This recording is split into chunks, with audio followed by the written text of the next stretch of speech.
Hasil quick count Pilkada Jawa Tengah, Ahmad Lutfi ungguli Andika Hendi. Pantauan tribunnews.com dalam Litbang Kompas, per pukul 15.16 waktu Indonesia Barat jumlah suara yang masuk sebanyak 63,25%.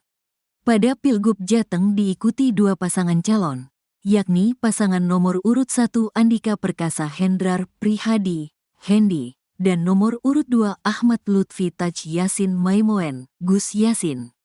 Dari hasil penghitungan sementara itu, pasangan Ahmad Lutfi Taj Yasin Maimoen, Gus Yasin, unggul dengan 60,38%. Sementara itu, pasangan Andika Hendi memperoleh 39,62%.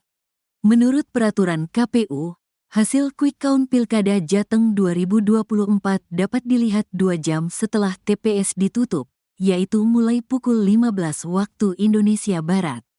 Hal ini diatur dalam Peraturan Komisi Pemilihan Umum, PKPU, Nomor 9 Tahun 2022, yang bertujuan menjaga objektivitas dan mencegah pengaruh hasil quick count terhadap pemilih. Peraturan tersebut mengatur tentang partisipasi masyarakat dalam pemilihan gubernur dan wakil gubernur, bupati dan wakil bupati, dan atau wali kota dan wakil wali kota. Pada pasal 19 ayat 3 PKPU tersebut tertulis, pengumuman hasil penghitungan cepat pemilu sebagaimana dimaksud pada ayat 1 hanya boleh dilakukan paling cepat 2 jam setelah selesai pemungutan suara di wilayah Indonesia bagian Barat. Adapun Ayat 1 menjelaskan soal lembaga survei atau jejak pendapat dan penghitungan cepat mengumumkan hasil survei mereka mengenai pemilu. Lalu, ayat 2 menerangkan bahwa pengumuman hasil survei dilarang dilakukan pada masa tenang. Pasal ini juga mengatur pengumuman yang dikeluarkan dari hasil survei berisi hasil penghitungan cepat sampai akhir.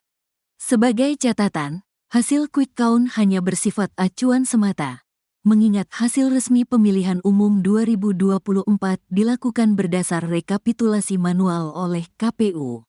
Hitungan atau rekapitulasi suara oleh KPU dimulai tanggal 15 Februari sampai tanggal 20 Maret tahun 2024. Pihak KPU juga mengatur dalam pasal 19 ayat 5 Peraturan KPU 9/2022 bahwa lembaga survei yang melakukan proses quick count wajib menyatakan bahwa perhitungan tersebut bukan hasil resmi KPU.